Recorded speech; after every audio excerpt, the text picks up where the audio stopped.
What's up, folks? This is Jeff doing StrongLifts 5x5 workout B. That's squats, overhead press, and deadlift. This is day 8 in the program.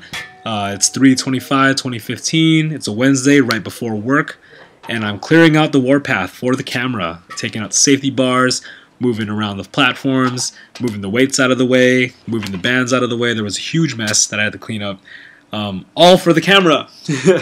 This is the second day of the week where I'm trying to reveal the form. I'm wearing the tight hipster clothes. I feel like I'm wearing pajamas. I feel like I just rolled out of bed and decided to lift just by watching this footage. So yeah, I did a warm-up set. Did 4 sets of warm-ups, 2 with just the bar, and then 2 sets of 5 with quarters on both sides. So yeah, I did 45-45, then 95-95. No signs of crazy butt wink. I was talking to one of the interns at work. She's a power lifter. I asked her for advice on butt wink also. She says that when she notices folks on her team see it, they'll point it out, but it really doesn't cause a concern. So if I don't feel any major pain like Damon Wayans, then I probably shouldn't be concerned either. So I guess that's it for the butt wink issue.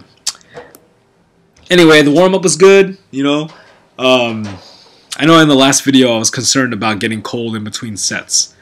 You know, now that I think about it, why would I be cold? You know, I get hot easily. You know, I'm sweating like crazy in that beanie right now. I know I wear this beanie for every video. It's kind of like what I've branded myself with these YouTube videos.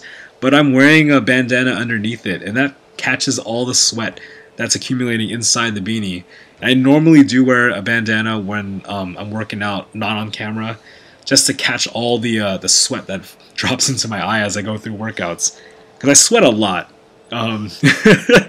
Not so much doing 5x5. When I did bro splits, I was sweating like crazy. But I know when I hit the deadlift part, my shirt was a little wet. So, yeah, you know, taking the... I know in like a few weeks when the squats get heavier and the breaks get longer, I'm gonna get hot. And I don't have to worry about it. I'm probably going to be more concerned about resting than I am about getting cold. So, yeah, on to the squats. I like doing a little ritual before I lift off, right? I like to stomp on the ground. I visualize myself like Akuma from Street Fighter. You know, he does a little squat. I mean, he does a little couple stomps before he goes into battle. I do the same thing. I wrote down the list of stuff that I do right before liftoff.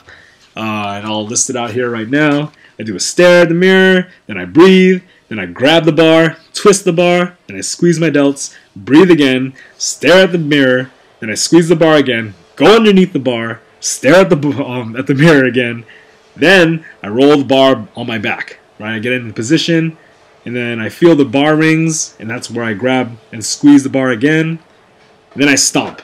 Right? After that, those 2 stomps, stare at the mirror again, then I breathe, and then I lift off. Take a step back, and then I bite the air. I bite like a big breath of air into my stomach, and then I go. The initial drop, you know, and then I raise again and all that stuff. So what it does is it helps me focus. It really helps me focus on the drive to lift the bar up. And I'm trying to get that habit down so that when it gets heavier, I'm fully focused on that heavy weight. You know, 185 was a good milestone today. You know, it's a plate and a quarter. So I know in a few weeks when it gets heavier, like when I hit 225, that's when it's gonna get serious. You know, doing 25 reps of 225 will be pretty serious, because I think when I was on my bro splits, I ended at 245, but I did 10. I did sets of 10 back then. So I got to be prepared when the 225 comes, because that's when I know it's going to be real. So yeah, milestone was hit. It's getting harder. It's good. I'm getting excited about that though, because I know like other YouTube vloggers, when they were talking about their 5x5 experiences, they have this fear of like, I don't know if I'm going to hit that weight.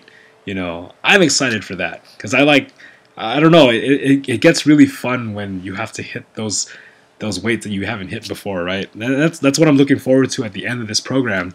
Is I think I'm supposed to be repping 315, you know, and I've never actually failed on any attempts that I've done.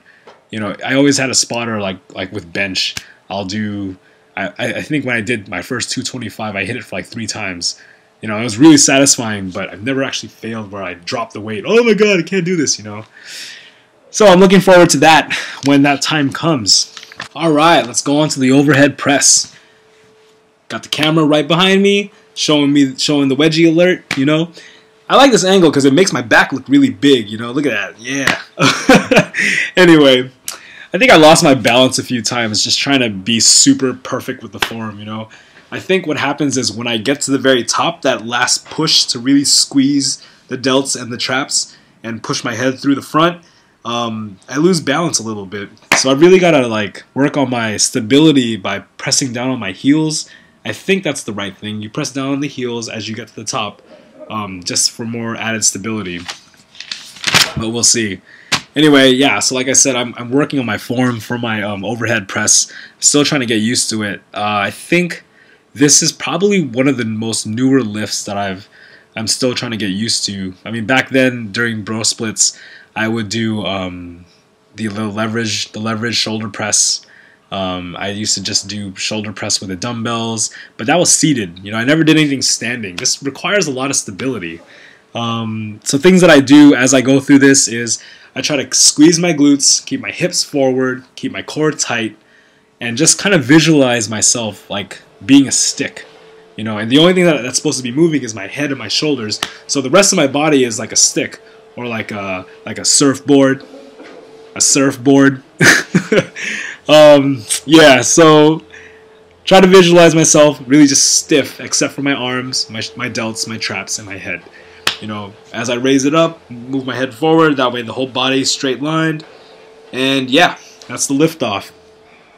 I wrap up my wrist still.